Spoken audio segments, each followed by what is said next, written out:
Welcome to Reimagining Soviet Georgia. My name is Brian, And I'm Sopo. and today on the podcast, we are welcoming historian Alex Marshall. Alex, thanks for joining us from Glasgow, as I understand today. That's correct, yeah. Why don't you introduce yourself? Who are you and what do you do? My name is Alex Marshall. I'm a senior lecturer in Russian history at the University of Glasgow. I've been at Glasgow since 2008. And before that, I had a rather interesting job at the Defence Academy, working for King's College London in the UK, which gave me actually insights which I've retained down to the present day in terms of civil military cooperation and also how the UK even then was looking at some of the post-Soviet countries in Eastern Europe, particularly Ukraine. So in a way, my field of vision was even back then was I was very aware of how that field was being conceptualized by governments. But before I was at the Defence Academy, I also worked for a year for George Soros, who today is obviously seen in many circles as the Antichrist. I don't have any problems with George Soros. But I was one of the last members, academic members of the Open Society Institute, who were sent to the former Soviet space, as it was then still called. And I spent a year in Siberia. You didn't get a choice as to where you were sent.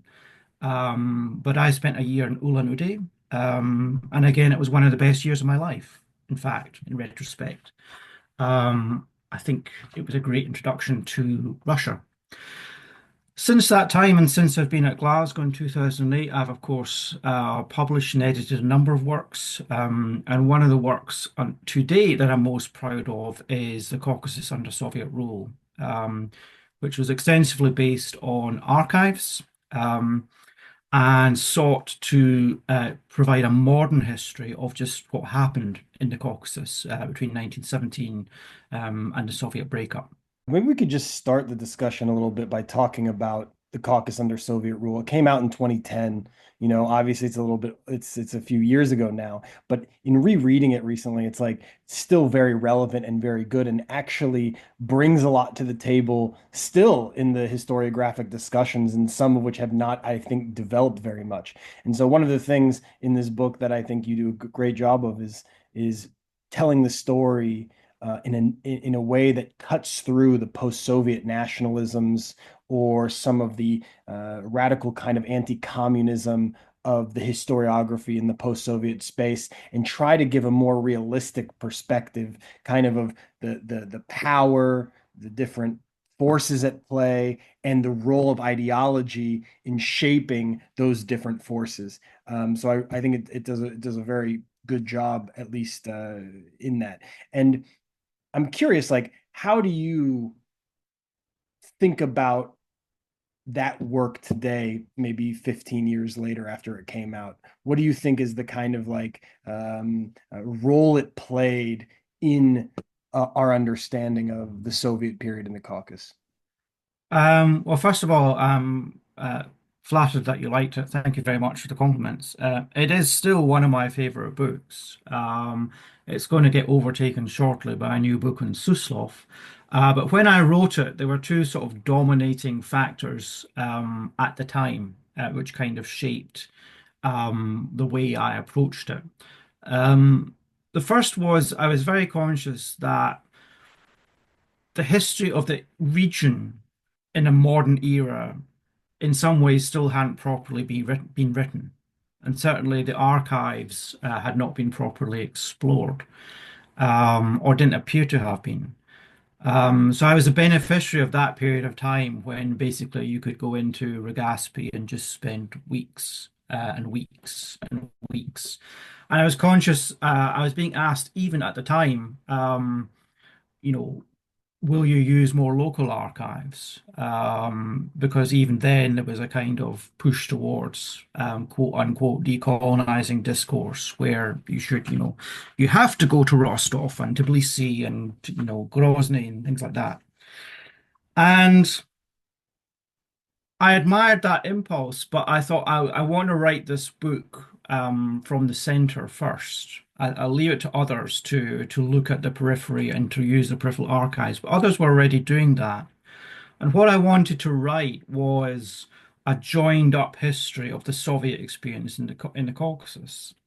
So from my point of view, working from the center actually made a lot of sense. In other words, you know it was one of the best ways to go about writing that. And in the course of doing that, it was also an opportunity to explore a lot of institutions and ideas that hadn't really been explored before in Western historiography, such as the Southeast Bureau of the Cav Bureau and things like this. These kind of 1920s, 1930s institutions, which when I researched them, were only sort of mentioned in the periphery of a lot of English language works at the time.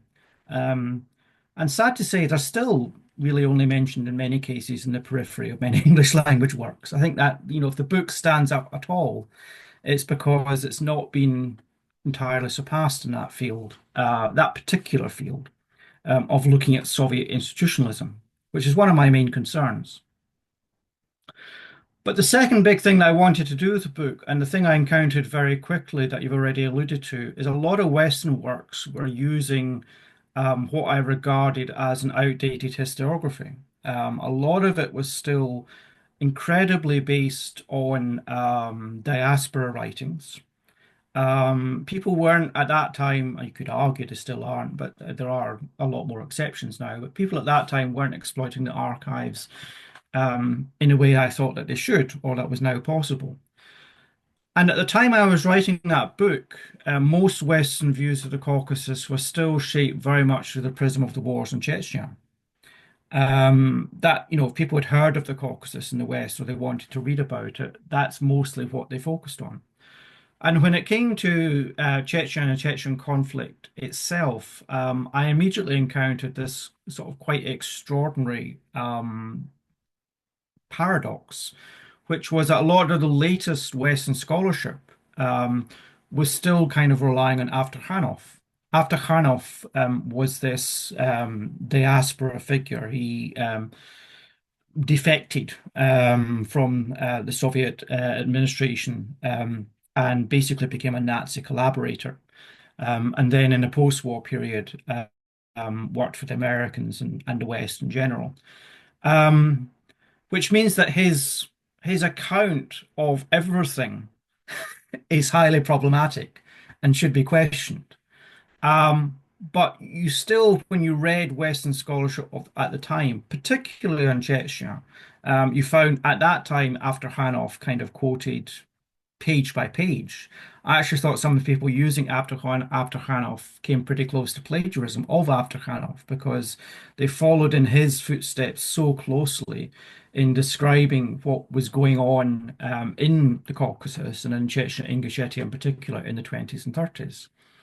And as soon as I looked at the archives, that account became even more problematic to me because I found a lot of discrepancies. So that was where the book came from. It came from a moment where archives were open and available. Central archives were completely open and available, and I felt that there was a gap in the market for a Soviet institutional perspective on the Caucasus as a whole. And I knew there would be problems with that. I knew that, I couldn't fit it all in. It's a large territory. There would be people who felt neglected, or that I hadn't done enough on the Abkhaz, or I hadn't done enough on the North Ossetians. But it was an attempt in a market where there weren't that many attempts being made. And second of all, it was shaped by this archival moment. It was, very material culture focused in that sense. It was kind of saying there are these archives. We now can ask these questions. And how might one rewrite the history of that period using the archives? So that was a kind of naive starting point. But from that kind of naive starting point, obviously, as you see, I came rapidly to this sort of more radical set of conclusions, which was that Soviet state building as a whole was still dramatically underrepresented in the literature, that it still needed extensive study, that there were obviously pioneers in this field, like Terry Martin, Affirmative Action Empire, etc., but that there's still a lot more work to be done on the history of Soviet state building, state formation, institution building, etc. And I kind of still feel that way. How much do you think in the historiography of the Soviet Union now, the reliance on these kind of questionable sources persists? Because you mentioned this, like, Nazi collaborator, guy who defects from the Soviet state, and then his work becomes something which, a lot of historians are referencing, and it almost becomes like a given that some corners of the historiography are using this as the resource to talk about Chechnya. Like, how persistent do you think that dynamic is of these kinds of sources in the historiography? That's the first question. And then the second part is talking about the institution building of the Soviet state. One of the things I liked about the Caucasus Under Soviet Rule and other works that I think are in the same spirit is this idea that when you look at the Soviet institutions from a certain angle, it becomes very difficult, if not impossible, to make the argument it's simply an imposition and that there aren't local actors with agency. Right. Because again, even in the discussions about Dagestan that you have in your book, or the South Caucasus, of course, the North Caucasus, you see all these actors with agency who are building, structuring, fighting for the Soviet state, or maybe they weren't in a certain moment, but then they become aligned with it for other reasons. And I think that this is very important in sort of like demystifying the Soviet state building, because I think in the Caucasus especially, there's a lot of sort of historians who want to frame the picture of we had an authentic nationhood, or we had an authentic national identity, and then the institution of the Soviet state took it away from us, as opposed to the fact that you have these contested nations that are fighting it out for power, for sovereignty, for legitimacy. So, regarding the question of do historians still rely on outdated or non-credible sources, Western historians in particular, and I would say that phenomenon has diminished but not disappeared. And it, of course, depends to a certain extent how one looks at it. Um, but certainly it has become less credible to just write all of your history of Chechnya based upon Afterhanov since I wrote that book. And I think, in my own small way, I contributed to that, I hope. But it nonetheless still happens. And one of the larger questions that you touch upon there is the role of diaspora thinkers and writers in general. And do they continue to sort of distort understandings of the Soviet and post-Soviet space? And I would be inclined to say that to some degree, they still do. Not to the degree that they did in the past.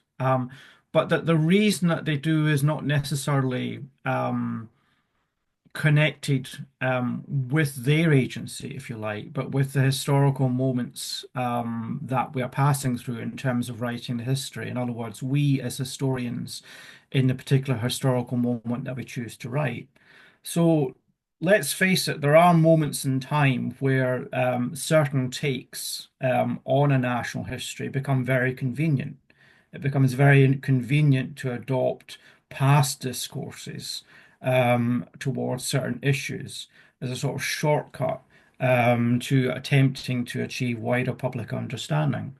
So the moment that we're in now, the war in Ukraine, is a classic example of that. I mean, there's a whole bigger discussion we could have about the rhetoric around a second Cold War, but I think it's undeniable that there's a growing number of people now who are taking, if you like, what I would call intellectual shortcuts in terms of their referencing and their analogies in order to popularize certain narratives and to bring themselves to greater public attention.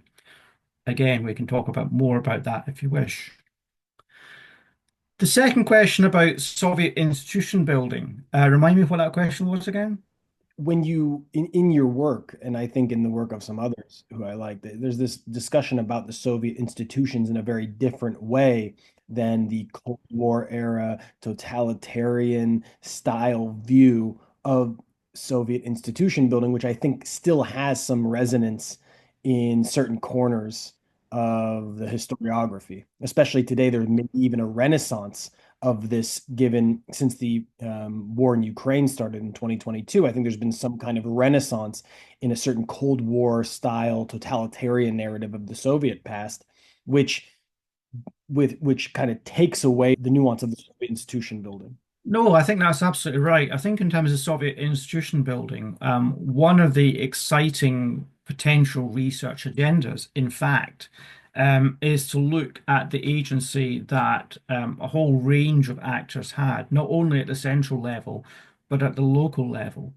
One of the most exciting discoveries in the Caucasus book was this character of Samursky, who was in fact critical to, you could argue, the creation of Soviet Dagestan.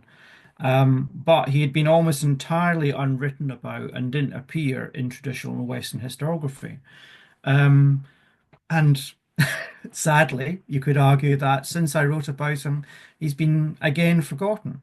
But one of the things that most interested me about writing that book was, to, if you like, as you say, discovering these local political actors, some of them Muslim, uh, some of them Muslim anarchist, some of whom began life as Muslims and became devoted communists, but all of whom were particularly engaged in local processes that had sort of fundamental consequences for the emergence of regional states, republics, and ASSRs. And I found that tremendously exciting. But the second thing I would want to say about that, if I have time, is that the elephant in the room here, in terms of Western discourse and Western understandings, is Stalin. The history of the Soviet Union in the West is still far too Stalin-centric. Now, by this I don't mean to imply that Stalin is not important. Stalin is, of course, tremendously important. But the history of the Soviet Union remains written on a pivot between Stalin's ascent to power and the Great Purges and what happened after Stalin's death. And the position that I'm increasingly coming to in writing that book and in writing my current one is that this pivot is very comfortable for historians in general and Western historians in particular, but it to some degree offers a very distorting lens as well. Not only does it marginalize the many actors at the local level who, as you stated before, have in fact agency over a variety of agency at different points in time, it also, because it's Stalin-centric, it actually distorts how the Soviet Union worked at the central level for much of its existence. In other words, there's no question that in the 30s and in the 40s and early 50s, the Soviet Union moved more towards a totalitarian system in which one man's opinion was the only opinion that mattered. That's not really in contention. But what I would say is that that's not the entirety of Soviet history. And in fact, the history of how the center worked pre and post Stalin has got to be rewritten to some degree as well. And the figures that I'm most interested in right now are post-Stalin figures like Mikhail Suslov, but I've also mentioned Alexei Kosygin. And I think these post-Stalin figures pre-Gorbachev, I hasten to add, are absolutely ripe for historical reassessment. So I think we need both. We need more local area studies looking at local Soviet actors who had agency, local governmental figures who had agency. But we need to re-examine the center as well. And I think people are less inclined to do this at this particular moment because the Stalin thesis is obviously the Putin thesis.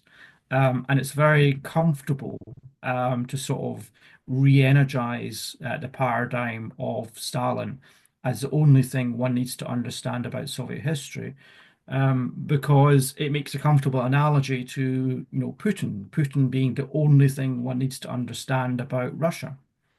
I think that's actually a real problem with, academia in general and history and all the other disciplines is that it is very much shaped by the times.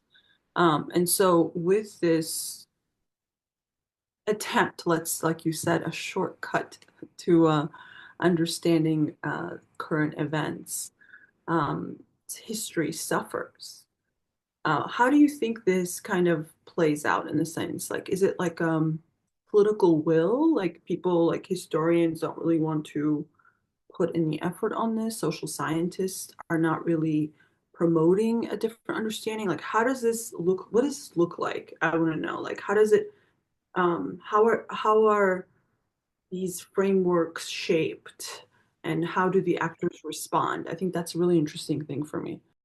For me, as a historian who's interested in material forces, as you are, I believe, there are two obvious explanations for this. Um, the first is that Soviet studies in the West has always sat within this kind of funny area of area studies in general, which has always been governmentally supported in the Cold War and arguably in the post-Cold War as well for strategic reasons. And the people who work within that field, kind of most of them have to play the game. I'm in a very fortunate position, and I recognize my good fortune that I don't particularly have to play the game. But most people do. And that means doing panels on things like energy politics, NATO expansion, the Sonderwerk thesis of Western liberalism, which is that, the post-Soviet space is on a natural trajectory towards a liberal, benign, democratic future.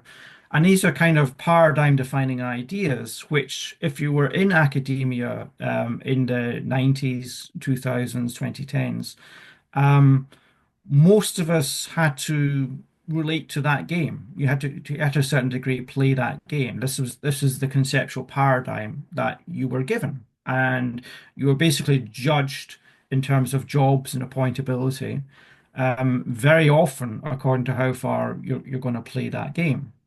Um, and that, as I said before, leads you into these shortcuts. I mean, the classic scenario is the job interview, where, how do I get across in 30 minutes my appointability, my relevance, and my,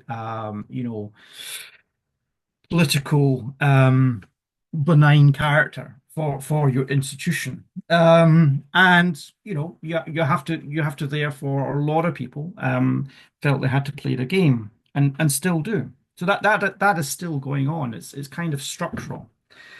And then the second thing, which is less structural and in some ways less admirable, is that, of course, it's profitable to play the game with verve.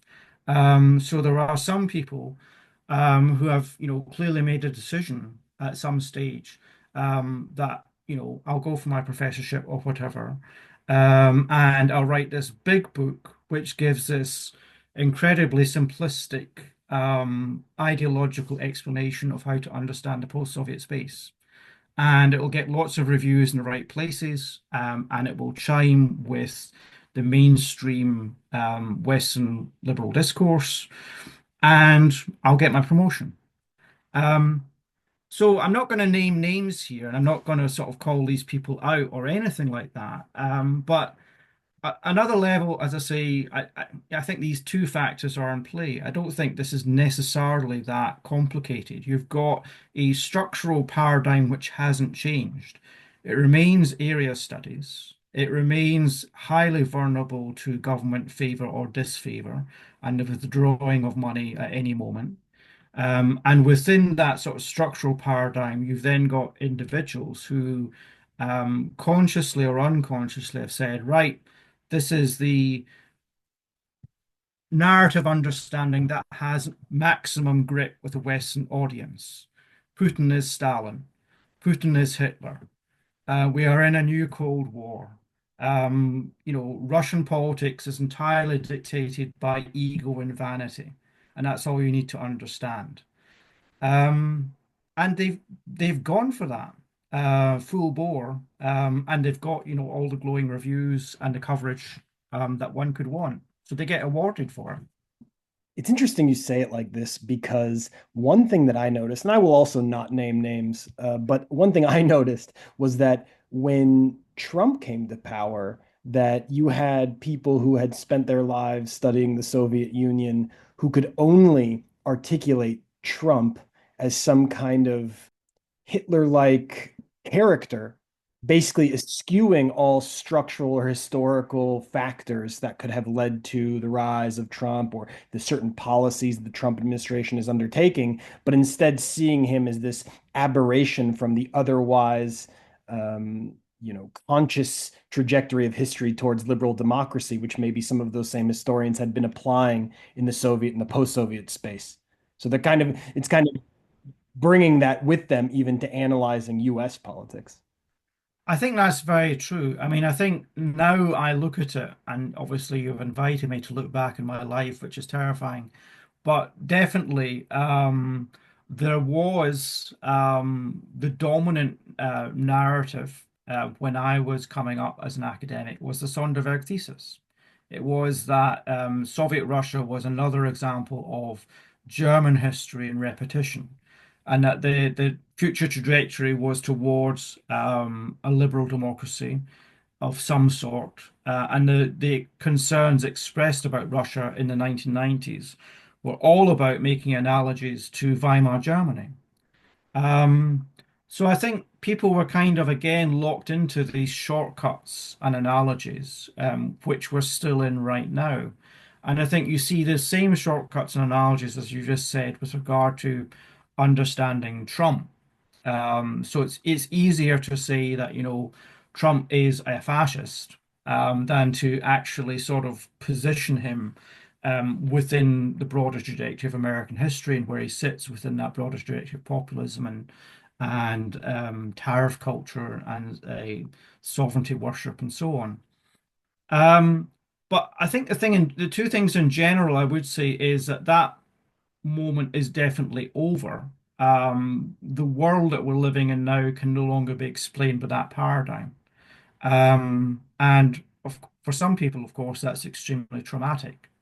Um, and the second thing, I don't mean to be brutal towards those people, but you get the feeling that they kind of woke up in February 2022, and it's like, what was so great about the world since 2003 that you thought that February 2022 was the end of the world as we know it? Um, we were not living in a benign international environment, and in fact, there were a lot of warning signals that benign international environment didn't exist. It wasn't what people thought it was.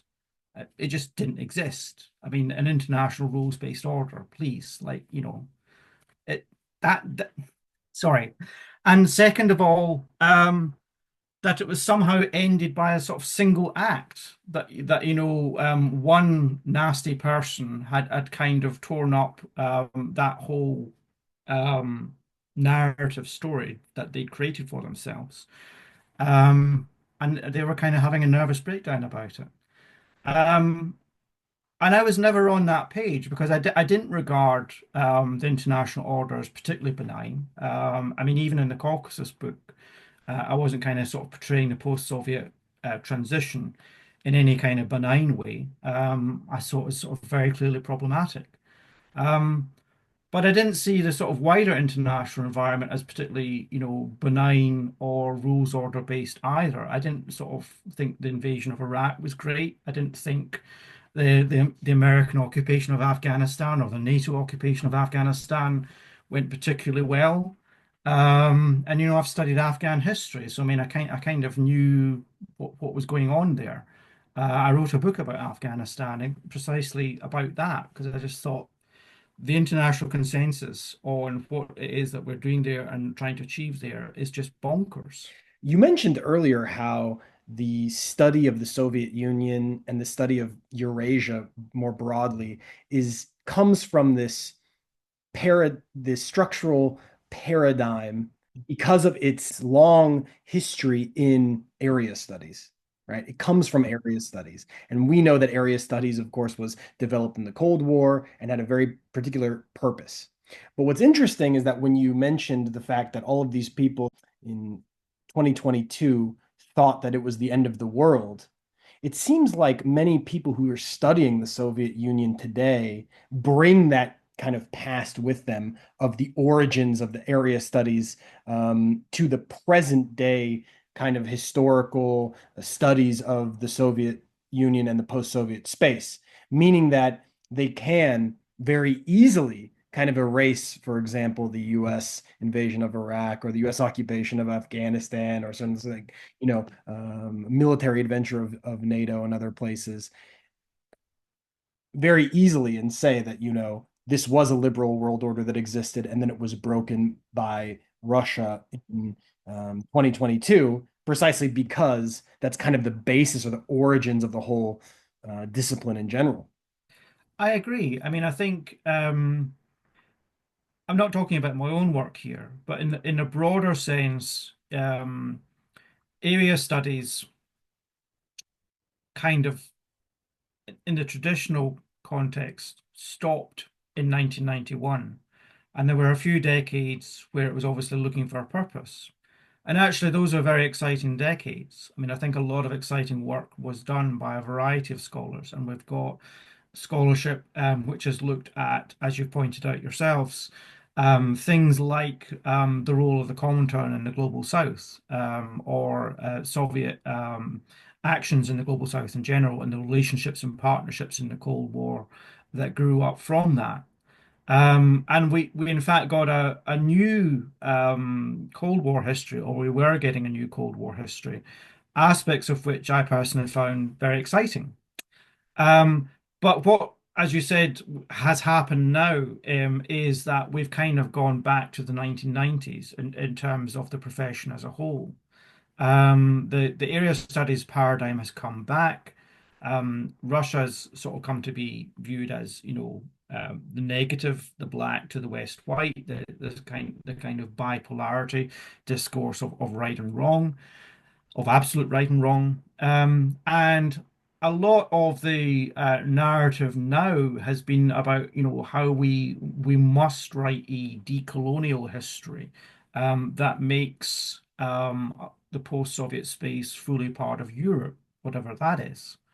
And that's both interesting, challenging, and problematic because obviously it again consciously or unconsciously reflects a political subculture which says that this is our sphere of influence now, and we're going to write the history of these regions that in a way such as makes them appear a natural part of our sphere of influence. So the geopolitics of this whole project doesn't go away. In fact, comes back with a vengeance. And my issue with it is that the kind of geopolitical subcontext is underanalyzed, as you know from reading my work. I don't think there's necessarily anything wrong with engaging with, as you've said yourself, decoloniality as a theory, but it's not problematized in a material fashion enough in a way that actually looks at the sort of structural issues that tend to underline where these studies are coming from. Decolonization fits so well in Europe, right? It's absolutely crazy that this process of like when Europe generally has ignored all of their colonial past, somehow the post-Soviet world has. Europe has generally ignored its colonial past, and yeah, it's a huge issue right there. But there is this also kind of symbolic association of what Europe is, which means that anything can be Europe. It's like Europe has become, the way people are talking about it now, it's like Europe is the last bastion of liberalism and free speech and democracy and human rights. And anybody who believes in those values can be a member of the European Union. And again, that's kind of crazy because if you look at the structural issues around EU's expansion and the kind of economic drivers that the EU itself has, there's clearly a huge disjuncture between the philosophical rhetoric, which is kind of all this very idealistic stuff. You too can be a European as long as you are a multi-party democracy. and what the European Union itself is actually about. I thought it was very revealing, for example, recently that the Serbian protesters removed the European flag from their protests simply because they were responding to a visit from Macron and the German Chancellor, who had gone to Serbia, basically ignored the protests that had been going on against the Serbian government and had instead engaged in in-depth strategic conversations with that government about mineral resources, give us your lithium. And it was a kind of wake-up call to, I think, the Serbian protest movement that if they needed one, that there is a dichotomy, there's a disjuncture between the liberal dream of Europe, the ideal that's kind of held up of what Europe is, which, as you said already, is completely segregated from Europe's own colonial history. It just doesn't feature. It's sort of presented as this postmodern liberal archetype where a colonial past doesn't exist. And at the same time, how Europe in practice acts and continues to act so far as it does act as a collective in the present moment, which is often not from ideals, but from much more sort of material and resource-based motivations. Yeah, much more profane reasons. Much more profane, exactly. But I mean, I think the other side of it is that, that's kind of natural. Like what, we need to, like I said before, we kind of need to wake up from this idea that we were living in a kind of liberal utopia anyway. From my point of view, we were absolutely not. In this book that you edited that came out, it's a Lenin and World Revolution in 2019, I believe, and it's got a couple of articles in there about the Caucasus as well. But it's interesting because in that book, I feel like you really bring this, for lack of a better way to put it, some kind of like realism back to the discussion about Soviet history, in the sense that you're thinking about the ways that there is someone like Lenin, for example, who is not only analyzing and strategizing with Marxism, but is also assessing the kind of realistic balance of powers. And you bring those two dynamics together to discuss the role of geopolitics in the revolutionary moment, which I think was very interesting through the obviously the 1917 revolution, but then into the Civil War. And so this is just the question of, what role can geopolitics play in our understanding of the Soviet past, and how should we think about I them? think geopolitics is important. And it's something that's influenced very much my own discourse and my own framework of analysis. So I have no problems with sort of being positioned within that particular cult, if you like. I don't object to that description. Um, Again, my engagement with geopolitics started in the early 2000s when I was with Soros, and I was sent by George Soros over to the post-Soviet space. And there was at that time a great appetite for studying disciplines, a variety of disciplines that were not obviously Marxist um, in the post-Soviet space. And at a time, I taught classes on geopolitics on people like Halford Mackinder and Karl Haushofer. It was, of course, very much about the danger of these ideas, because that was the spirit of the time, that, we must not be geographically determinists, geography is not fate, etc. But I confess that in teaching it, some of it obviously did rub off on me. And as I evolved, and obviously started to study the Soviet past more, and in particular, as you've just alluded to, Lenin more, it made me more aware of the importance of geography, that, you can't escape space. Space matters. We can't pretend it doesn't exist. Um, and we can't pretend that geography doesn't exist.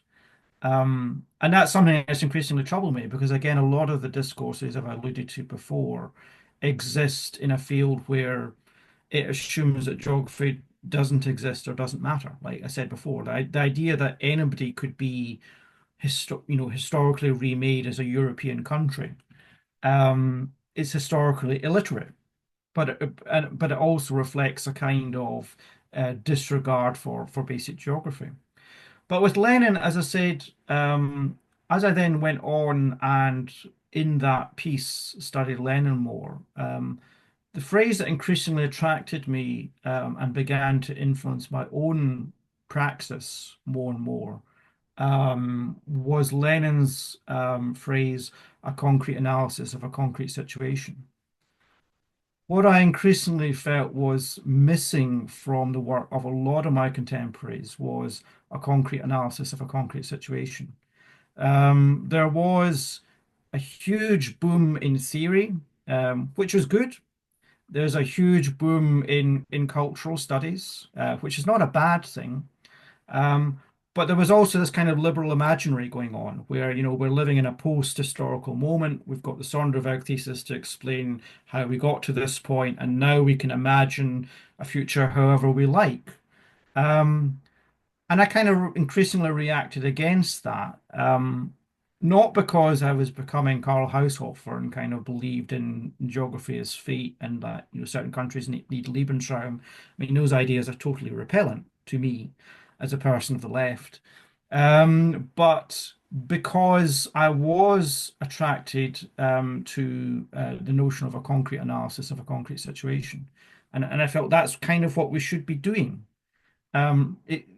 Writing history is not about whether we like the people we're writing about. It's not about heroes and villains, in my mind. It's not about writing, shortcuts, allegories, and easily attainable narratives. It's actually about, trying to do the coalface stuff of writing a concrete analysis of a concrete situation and looking at the material side of it, not in terms, as you've put it, of material culture, of just sort of saying all material objects have a history, but actually looking at, resource allocation, infrastructure, institutionality, seemed to me a much more promising approach to just understanding the world that we're still living in even now, rather than perpetuating, as I say, this kind of liberal imaginary where all of this stuff supposedly doesn't matter. And that's, as I say, not naming names, but I mean that's really my grudge or where I see myself being different from some of my contemporaries. It seems like if you remove yourself from the assumptions about liberalism being that, there's like a end of history kind of viewpoint, it opens up a lot of doors for asking different and more important kinds of questions for Soviet history. Because it seems like something you're kind of alluding to in these comments is that a lot of the historians have certain assumptions about liberalism, the liberal international order, market economics, that kind of see them in a teleological or historical way of like they're inevitable, and that anything that doesn't, and things that diverge away from this inevitable, democratic liberal endpoint are aberrations, as opposed to seeing history as more complex than that. I agree. I mean, I think the first thing I would say is that there are many shining exceptions to that general rule. So I can think of many scholars, such as the scholars that we've talked about before, or alluded to before, scholars like Hakim Ali, who have worked in the Comintern and the Global South, or the work Red Globalization, Oscar Sanchez work, or Alexandra Yandolo's work on Khrushchev in the Global South. Um, there are outstanding exceptions to the general rule. But the general rule that still troubles me is that the our part of the profession as a whole, if you want to call it that, the people who are working on Soviet, pre-Soviet, and post-Soviet history and Eurasia, um, too many people in that field, for structural or ideational reasons, are still trapped within, like been saying before, this kind of general Cold War really era paradigm. which has two critical aspects. One is, as I mentioned before, the idea of Stalin as the pivot, that the only thing that's important about Soviet history is the pivot from Stalin to post-Stalin. Um, and the second is that obviously the future is known, that with the Soviet collapse, the future became identifiable and predictable, and all countries in the post-Soviet space were inevitably destined at varying trajectories to move towards that destination. Now, that destination was described in various ways. Sometimes it was simply described as liberal democracy. Sometimes it was described as Europe. I mean, I find this discourse of the return to Europe fascinating, by the way. The idea that these countries were not Europe before and they become Europe now is very problematic. But that was a second that was and is the second kind of great paradigm problem, which is that the past is only Stalin and the future is only liberal democracy and Europe, whatever that means. And within the profession as a whole, you're kind of still, if you want to find a space and a voice, you still kind of have to navigate, or most people have to navigate and attach themselves in some way to those dominating paradigms and dominating narratives. Otherwise, they're marginalized and ignored. Yeah, I think that's really well put. I like the all of the past, the Stalinism, all of the future is European liberal democracy. But I wonder if because I did see there was much more of an opening to reassess and think critically before 2022. Um, and that what I've observed is after 2022 is like all the decommunization stuff that wasn't finished in the early 2000s. So this anti-communist erasure, re-engineering memories and so on that's happening all across post-Soviet world and also post-socialist world. Um, really got a new life after 2022. I agree. I mean, I think the sort of decommunization agenda has accelerated since 2022, both on the ground and in the field, in the sort of intellectual field. So people are now, people are attempting to write histories of Eurasia without Russia in it, which to me is strange, but people are genuinely attempting to do that. Or they're making linguistic choices to sort of demonstrate solidarity, like they're not transliterating names from the Russian Cyrillic, but they're using Latvian or Ukrainian or Estonian transliterations, which is fine, but it's kind of gesture politics at the same time as well. I'm not saying there's anything wrong with that, but I think a lot of it is virtue signaling and gesture politics. Um, but actually, the aspect that's most troubling to me, and again is not really talked about, is the decommunization on the ground and the memory politics on the ground. The complete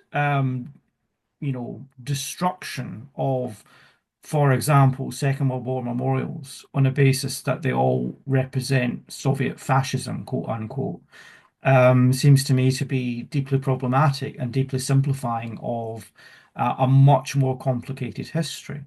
Um, and are we now saying that some of the memorials erected to some of these soldiers that they didn't deserve memorialization? Weren't they fighting fascism? Weren't they working people who were engaging in sort of heroic acts of resistance against fascist aggressors? So, why are we blowing up all of their statues? That the idea that all of them are kind of painted with one brush and absolutely devoid of any kind of individual virtue, because all Soviet history is Stalin, is, again, to me, deeply problematic and deeply troubling. But most Western scholars and observers and commentators don't appear to be troubled by it or don't even notice that it's happening or don't care that it's happening. And I find that problematic too. I mean, I ask myself questions around, if somebody in France or Scotland came along with dynamite and blew up a memorial to veterans of the Korean War, Second World War in Paris or Edinburgh or Scotland or Fife, a lot of people would be deeply upset. But somehow, it's fine to, deeply rewrite history in these post-Soviet countries in ways that is distorting and traumatizing and in many ways inhumane. The other side of it is obviously you get a revival of any kind of anti-Soviet dissidence is now virtuous. So it doesn't matter if after Hanov collaborated with Hitler. It doesn't matter in some people's eyes that Stepan Bandera had genocidal intentions. One thing you see is, to go off that point, is that not only are the sort of figures in the past who fought against the Soviet Union seen as virtuous, but it's almost like, because they fought against the Soviet Union or they were anti-Soviet, their position is more truthful or more legitimate than any other. It kind of gives them in this kind of situation. I mean, I was just at a book fair in Tbilisi the day before yesterday, and you see the kinds of books that they're printing in Georgian and what they're selling in Georgian, and it's a whole gambit, a whole range of the anti-Soviet, anti-communist figures, but simply because of their opposition to the Soviet Union, they're taken as legitimate, virtuous, or like someone to be celebrated without any necessarily more Yeah, complex. one of the courses I teach is sort of studies interwar fascism, and one of the ways that I approach that course, and I tell students this, is I'm going to look at um, the phenomenon of interwar fascism as a particular phenomenon. So one of the things I flag at the start is that if you're looking for shortcuts, as I said before, or allegories, don't look for them here. But second of all, I'm not going to talk about the rise of Hitler, because if the discourse around the Soviet Union is entirely warped around Stalin, then the discourse around fascism is entirely warped around Hitler. And the way I teach that course very deliberately excludes Hitler from the discussion, simply as a sort of way of, reconfiguring the generally understood narrative.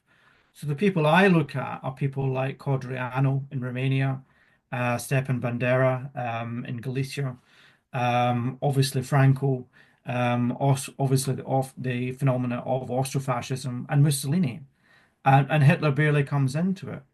Um, but when you look at it in that manner, two things kind of jump out at you. And this again doesn't reflect anything that is not already in that particular field, but you have to engage with that particular field to become aware of it. One is just how common clerical fascism, in fact, was the relationship between religion in many of these countries and what were fascist currents and discourses. And the other is the degree to which the anti-communism bogey even then was kind of the, get out of jail free card for a lot of these movements in their own lifespan. Um, so in a way, we're kind of reliving all of this in quite scary ways. Because, if you're anti-Russian today, um, people in a lot of cases will give you, a pass if you also happen to be an anti-Semite or you happen to believe that Stepan Bandera is a great man. You get a kind of free pass. Or again, maybe I'm exaggerating, but that's my impression. And as you said, a lot of the narratives of the sort of anti-Soviet actors now get given greater weight because they're, the most important thing is that they oppose Stalin. Well, there are other things that are important about them as well. You can't just reduce a narrative to, like one referent object or one point. But it's also interesting because they do the same thing with anybody, like say Georgia, Georgia Stalin is Georgian, and in general, like their older population, over 50 or so, who remember the Soviet Union, are much more predisposed to have a positive view of Stalin. And so they're mostly looked upon as like a barbaric, kind of backwards people. Like they Yeah. never like question it why there would be a positive. It's not like they were like, I want to bring back like mass murder. You know, it's like that is not why there's any attraction to Stalin. It's more about the fact that it's been 30 years of just complete breakdown of their lives. Like nothing better has emerged, and there was, you know, safety, comfort, higher living standards, and stability within the Soviet Union. So they have a, you know, based on these things, they have a much more positive view.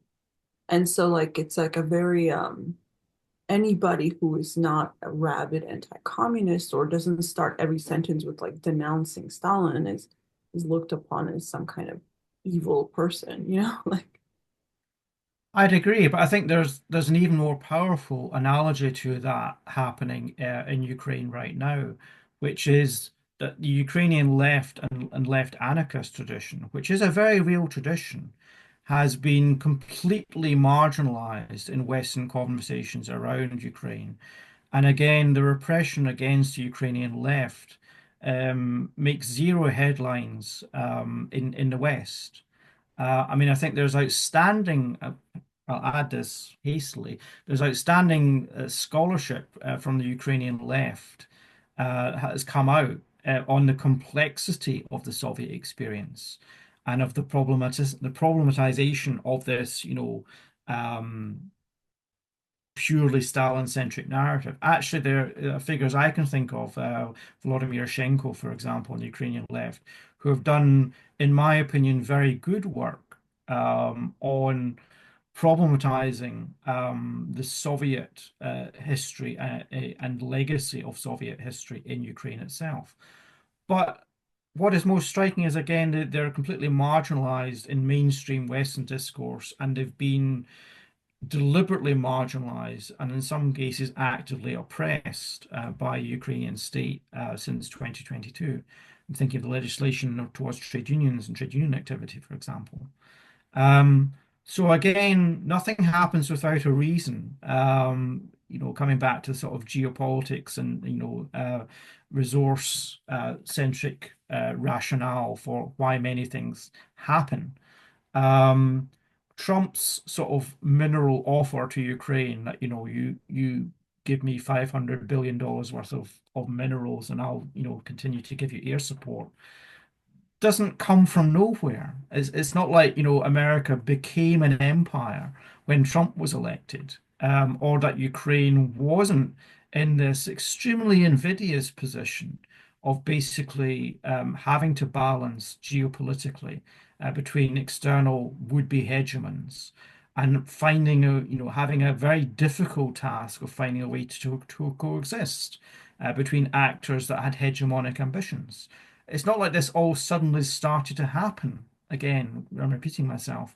It's not like this all suddenly started to happen in February 2022. That this was, unrolling and unraveling from 1990. it's not just the Ukrainian state, but it's also some parts of the Ukrainian left that tries to marginalize voices that are more nuanced about the Soviet Union. No, I know. I mean, I think that's, one of the unpleasant aspects of the left in general. And again, one of the other consequences of the war and the world it's created right now is pressure within the left to itself virtue signal. Like, how quickly can you jump onto that mainstream bandwagon and say that, Putin is Hitler, and that's the explanation for everything. And there are people on the left who have done that too.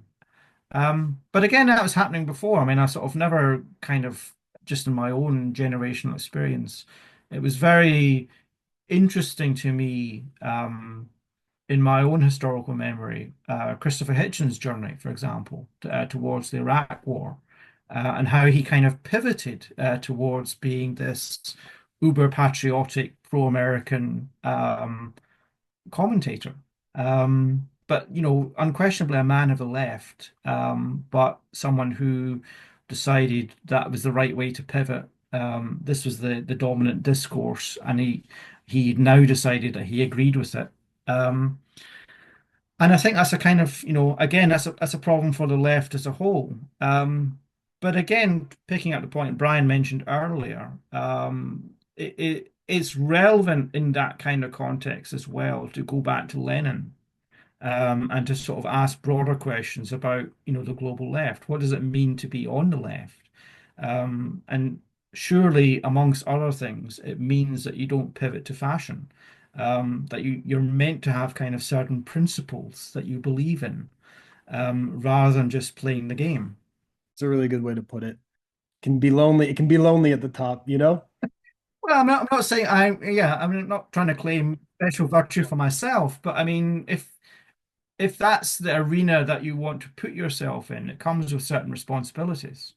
I get a lot of these things because I think it's like when you're on the left, or it's kind of lonely, you're very marginalized. So when anything happens that could take you out of this marginalization, whether that be now like you're listened to more or being used by, say, Ukrainian state because you can go after others who disagree with you, but you think that this could give you more exposure and mainstream your thoughts, and then maybe you can talk about social state or social welfare state or something. So I think it's like it's very like it's definitely this song of the sirens to give up, and I think we underestimate how much during Lenin's time other people betrayed the cause or went with different factions. I mean, I think SPD being such a great example of completely reneging on the revolution. And I think it's also confusing for a lot of people because they do like, I mean, I feel like I get this a lot when they don't understand my position because I'm not with this, I'm not with that, and this is how Lenin, like I was reading, World War I writings, and it's like one letter, he's like going after like obliterating Germany. Then he's obliterating, the England. Then he's, just every page is like every letter is like a different country. He says is can't decide which one's worse, like every time. And so it's like I think it's a very confusing um confusing way for I think most people to interpret. However, you would think people, say in academia or the professional left or so on, could see through this, but unfortunately, those things aren't important. I mean, those not don't become so. I mean, I think Sure. broader, sorry, like you said, conceptual paradigm kind of takes control. I mean, I think one of the things that the conflict in Ukraine, in terms of geopolitics and the field as a whole, ought to stimulate, at the very least amongst the left, is revisiting and rediscussion of imperialism and how we understand imperialism and the fact that imperialism itself hasn't gone away. I mean, I think again, that's kind of this, we were stuck in this postmodern liberal utopian paradigm where imperialism is the elephant in the room that everybody pretends doesn't exist, right? And in fact, it absolutely does continue to exist, and we need to talk about it. And that's not to sort of victimize or blame game or virtue signal or anything. It's just it's a better way of understanding our present reality if we, talk openly about the fact of that as a phenomenon. But I'd say the other thing about going back to Lenin, which is kind of, been lost in the fog of time, is this dichotomy, which was very clear in his own thought at the beginning of the First World War, that in his view, the absolute best path forward was a combination of national self-determination with federal type systems that served a larger good. In other words, he absolutely supported the right of self-determination, but not to make smaller and smaller national units that could then be exploited by those countries that remained large, the sort of capitalist hegemons, but rather simply to allow a full flourishing of cultural and social life on their own terms in those countries, but build on top of that new structures of economic cooperation and egalitarian coexistence that would actually benefit the larger mass as a whole. Um, And we've kind of lost sight of that. And on the left, I think we kind of lost sight of that paradigm. You should be aiming for both. We can have both. It is absolutely not dichotomous to say that you can have an independent country, but at the same time be aspiring towards a larger socialist confederation or commonwealth or federal um, mix. It's been blown out the water by the collapse of the Soviet Union, and everyone said, "Oh, we all tried that and it's failed." But I still come back to the question of, well, what is the alternative then? Imperialism, endless exploitation of natural resources, the death of the planet from environmental causes, endless international war in pursuit of liberal hegemony. Give me a better answer and I'll follow you, but I haven't heard one. And this is such an important point and shows the importance of approaching Soviet history in new and different ways than is commonly done in the professional and in many corners of this professional historiography. Because one thing that I'm very interested in myself and that we're very interested on in this podcast is this way that the Soviet Union had a unique type of federalism, especially when you look at the Soviet state from the position of, say, Georgia, right? Things look very different, not necessarily as, something that's being imposed from the center on the periphery, but actually some alternative type of Soviet national federalism where there was a kind of national sovereignty inside of a Soviet, a form of Soviet modernity or like socialist modernity. And I think when you approach it from that perspective, you start to see things differently than if one is to assume that this federalism within the Soviet Union either didn't exist or was a total failure. The kind of ways that it did function. Yeah, I mean, I think it gets remembered now more for the fact that it's seen to have failed. And obviously, there's again a teleological perspective there. It didn't work, so therefore, it's a dead end of history. Um, rather than, as I said before, a concrete analysis of a concrete situation, which would be to say, what were the various ways in which that project was tried? How did the project itself evolve over time? Not that it was stuck in this Stalin moment that it never managed to escape and then it collapsed. It's like, well, no, clearly that's not the history. The history is much more complicated than that. And from that more complicated history, one would hope that you can draw relevant analogies and actually learn something positive, not just like a negative lesson of, well, that's a dead end and the future is only this. The future has to be at any one moment in time many things.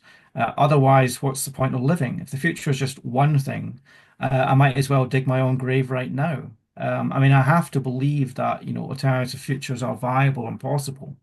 And that involves, a realistic, pragmatic, but at the same time, deep and serious study of the past, not some kind of shortcutism, which is only designed for the present moment. Yeah, absolutely. I think like this idea that somehow every single tiny group gets to have their own like country and then push like every single thing towards this country having sovereignty in this very kind of liberal framework in general, never actually economic or social sovereignty. And that somehow is like a priori always good. And then what I find very interesting is like it's like hyper nationalism everywhere, which the left used to be the anti-nationalism has now embraced this in this very like, chaotic kind of way. And it's like it's strange to me. Because like I always like looked upon as like socialism is very much is anti-nationalism, and now it's like, of course, self-determination is something very different, but that means something very concrete, just like how the people should determine it. It's not so much about the if we even go past sort of Lenin's like certain time period about self-determination that was very popular within the Russian Empire and also the Austrian-Hungarian Empire and all the different empires that existed in the early 1900s. But like, socialism sort of ruled sort of by the people for the people, right? And this idea that like a lot of the like Georgia nationalism that we have been plagued with for like 36 years or so is that we don't want to share with other ethnic groups the country. It's a very ethno-nationalist, uh, paranoid, based on only your ethnicity, and also now your attitude towards Russia, right? So it's like you have to be Georgian and also have to be like against Putin or whatever. I think we've come to a conjuncture at the moment which is very troubling and very paradoxical, which is that on the one hand, as we've said before, um, the liberal discourse has kind of been that, the future belongs to transnational capitalist institutions. It's the World Bank and the IMF, and that's the reality, and everyone just needs to accept the reality. And the populist nationalist response to that has been, very along the lines of, well, we'll blame everything, all our problems on foreigners and immigrants, and we'll create a nation that is somehow fully sovereign and ethnically pure. And we're kind of there's nothing in between, or there's nothing in the mainstream that is sort of presented as in between those two increasingly dominant discourses. And that's a problem that we have at the moment, and that's why I think it's so urgent that we revisit the past and revisit the arguments of the past in order to find alternative fates, alternative futures, and alternative discourses, and alternative ways of looking at things. But I'll give one other example, and then you can stop me, and by all means. Um, which drives me absolutely crazy, which is the permanent recurring discourse that the Soviet Union was autarkic, that it was autarkic by design, that it pursued deliberately economic autarky, and that it died because it was economically autarkic. It was pursuing something that was essentially anti-globalist and anti economic common sense, if you like. Nothing could be further from the truth. I mean, if you look at the policies of the 20s and even the 30s, or if you look at the work that's been done on red globalization, the Soviet Union is constantly seeking alternative markets. It's constantly seeking foreign direct investment. It believes that these two, again, that these two currents can coexist, that you can have socialism, but that you should be able to coexist with capitalist countries, and that there's nothing inherently evil in attracting capitalist investment. Um, they have, before they have an embassy in New York, they have a trade center which is making deals with over 100 American companies. Ford Motors are making deals with Stalin. Harvester are making deals with Stalin.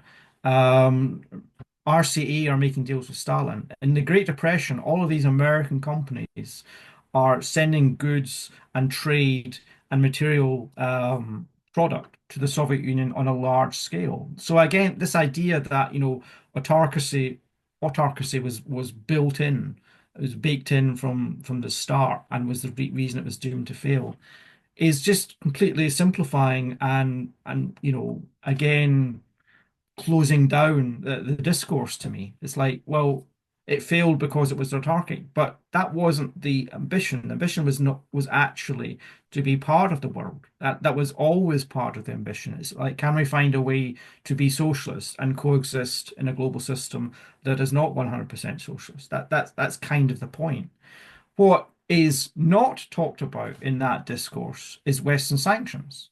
The sort of deliberate attempt over decades by Western actors to deliberately prevent the Soviet Union achieving access to latest Western technology, to deliberately close them out from markets and resources and more advanced technologies, and the effect that, of course, then had on the Soviet economy.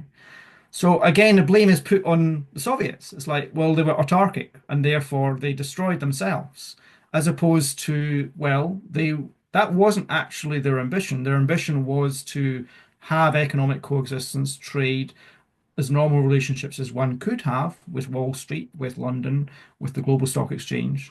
But the Western strategy over time increasingly moved towards one of sanctions, of wall building, and of basically trying to crush that economy. I know you're working on this book about Suslov, who was a kind of a chief ideologist of the party and an interesting figure in himself. So maybe if you just want to talk a little bit about Suslov and your book and why you think it's important, and then maybe we can end on one final question or comment. Thank you very much. Well, my current work, which is in the last stages of being completed, is a biography of Mikhail Suslov, who was called the Grey Cardinal in his own day.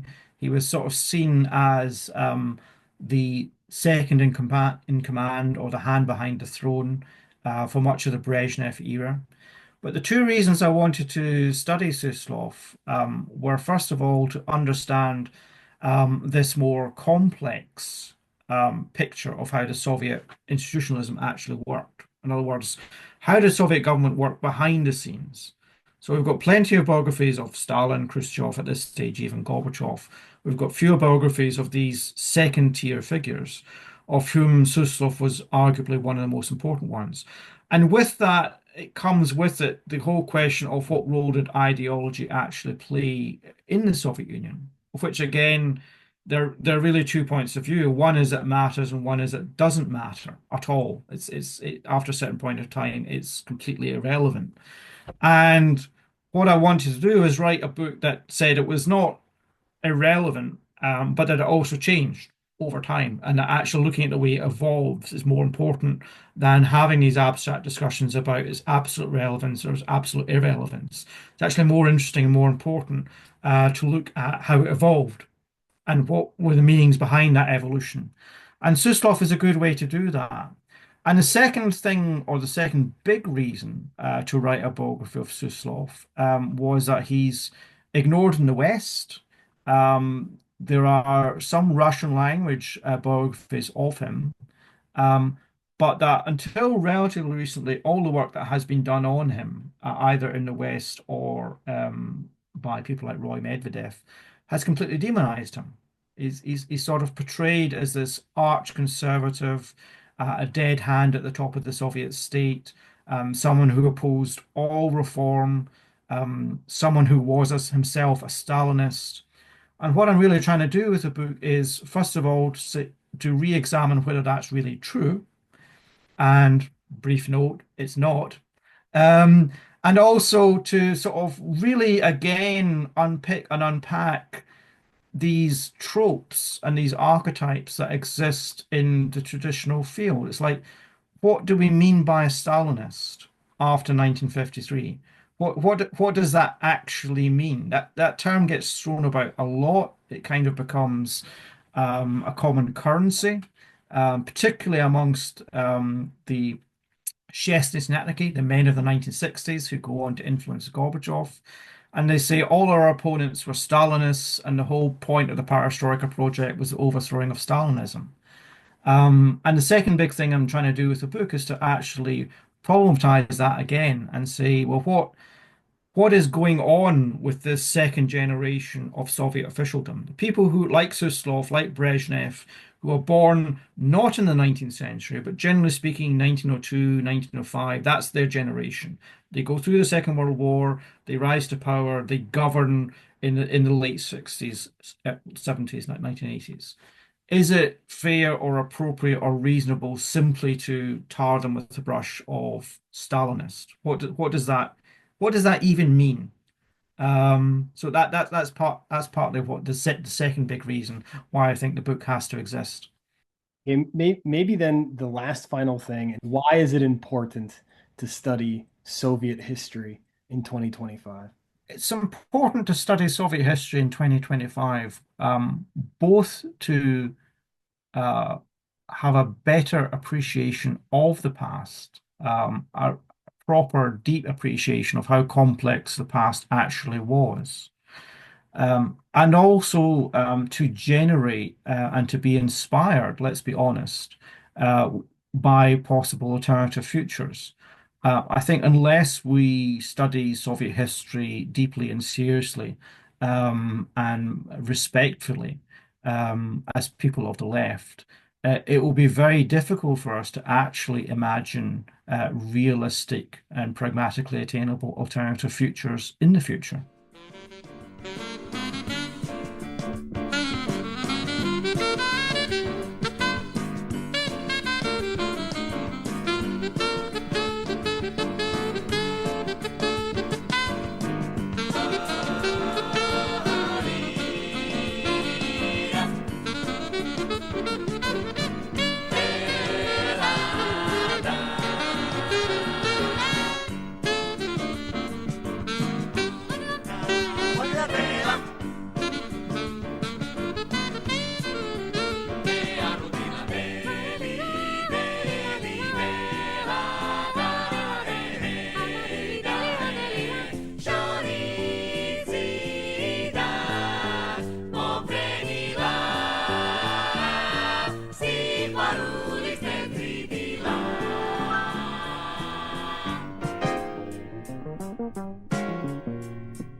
Igual